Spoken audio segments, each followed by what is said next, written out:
for play. Called pay for. You're not allowed to do it. It's illegal. It's illegal. And I would imagine other things are going to be coming down the pike. This is not a typical money in politics story. We're used to Wall Street, oil companies, etc., giving donations to politicians, getting access. But federal law prevents foreign businessmen and governments from doing so. The Clinton Foundation is a gateway around that. The State Department is not aware of any actions that were influenced by the Clinton Foundation.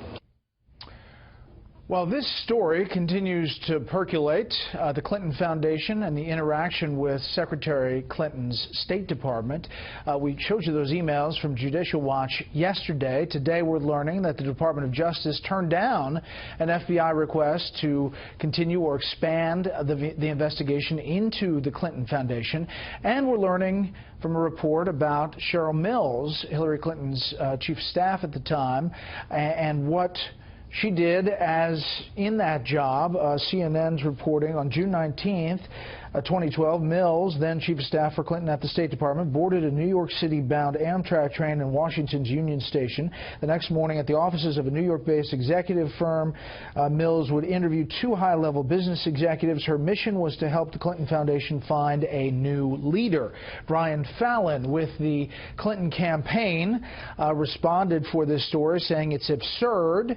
It was crystal clear to all involved that this had nothing to do with her official duties. What is crystal clear is that this is not going away for Hillary Clinton. And what does that mean in the big picture for politics? Let's bring in our panel. Steve Hayes, senior writer for the Weekly Standard, A.B. Stoddard, associate editor at Real Clear Politics, and Charles Hurt, political columnist for the Washington Times. Okay, Steve, it seems like we're getting more and more of this, and it seems like it's significant. It's very significant. Look, anybody who read Clinton Cash, the book by Peter Schweitzer, understood what was going on with the Clinton Foundation generally. I mean, this was a pay-for-play operation. Basically, people solicited the Clinton Foundation, they gave money to the Clinton Foundation, and got the State Department to weigh in on various disputes and matters as a really routine course of action. What I think makes this so interesting is who Cheryl Mills is. Cheryl Mills is Hillary Clinton's chief of staff, really her top staffer. Republicans on the Benghazi committee thought of her as the enforcer, Hillary Clinton's enforcer, and her lawyer as well. To have her travel to New York City for the purposes of basically interviewing two would-be leaders for the Clinton Foundation, and then to have Brian Fallon say that it was clear that this had nothing to do with her official responsibilities is totally and completely preposterous on its face. Of course it had everything to do with her official responsibilities. That's precisely why they sent her, because they wanted to show people that this was sort of fluid. We showed last night, A.B., one of the exchanges on these emails. Here's another one from this email chain. We don't know who it's from, but it's to Doug Band, a Clinton confidant with the Clinton Foundation. A favor, ... Hi, Doug. I really appreciated the opportunity to go on the Haiti trip. It was an eye-opening experience seeing both the depravity and the promise of that island. Doug then forwards that to Umar Abedin and Cheryl Mills. Says, note, important to take care of said person who this email's from. Umar Abedin then returns the email. We have all had him on our radar. Personnel has been sending him options. Understand that Umar Abedin and Cheryl Mills at the time are working for the State Department. Right, and Umar Abedin ended up with 4 paychecks from a private firm, from the State Department, from the Foundation, and I believe personal funds from the Clinton family as well. But she's sort of the worst case example, but all of them have interwoven interests and potential conflicts that are overlapping, and it's clear that you don't have to read the book to know that the foundation was tied into her tenure at the State Department. Any Democrat who doesn't believe there is a possibility of a big document dump of emails indicating that this kind of access was provided. And I'm not even talking about maybe favors and policy prescriptions were not provided, but any kind of pattern of access and pattern of just answering people's questions who were donors. really could end her candidacy. And if they don't think that that could happen, Democrats have their head in the sand. Here is Mike Pence, the GOP vice presidential nominee, moments ago talking about this very issue. And we just found out today that actually a few months back the FBI discussed opening up a public corruption investigation of the Clinton Foundation, and the Obama administration's Department of Justice shut it down. You know, the American people are tired of pay-to-play politics, and when Donald Trump and I arrive at the White House, we're going to bring it to an end on day one.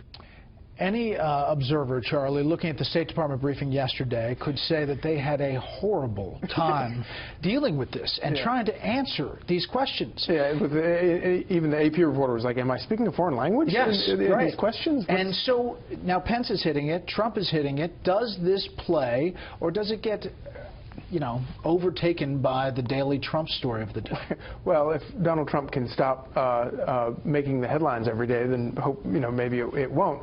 But I mean, I think the real problem here is that, you know, the public has been putting up with Clinton scandals for 25 years.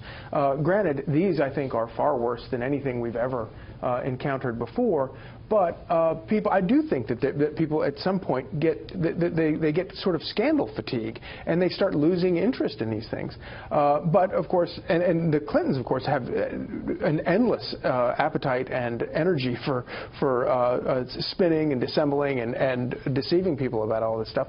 You know, in talking about the Cheryl Mills thing, their explanation was that Cheryl Mills going to New York as Chief of Staff for Secretary of State, going to interview for a new leader of the Clinton Foundation, was volunteering her personal time to help out a charitable organization. And you know, it's staggering. It really is. Very little time on this today, AB, on other channels. A lot of time about President Obama and Hillary Clinton, the founders and co-founders of ISIS. Well, I think Donald Trump has himself to thank for that. He said it last night. He said it again today numerous times. He is not backing down from it. I can't find the words to say how offensive I think it is. But I think if he thinks he's going to pick up some vote margin from undecided and swing voters by calling the current commander-in-chief the founder of ISIS, good luck with that.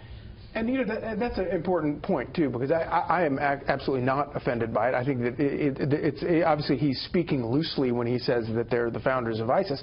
But the point is, he knows what the media is going to do. Because when they gave him the out several times today, you mean his policies led to ISIS? He said, no, he's the founder. That's about what I mean by he's speaking loosely about it. He's as Hillary Clinton might say, short-circuiting it. But the point, your point, I totally agree with. He knows what the media is going to do with it. And the media is going to spend all the time talking about that instead of this. And that's a bad thing for him. He's not going to win that.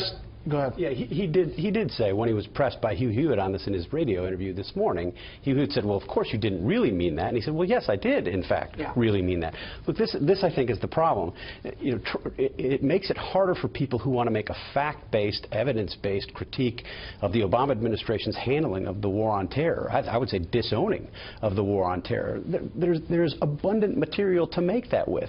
Why you have to say something that you know will be inflammatory and is silly and preposterous, I think, is a good question.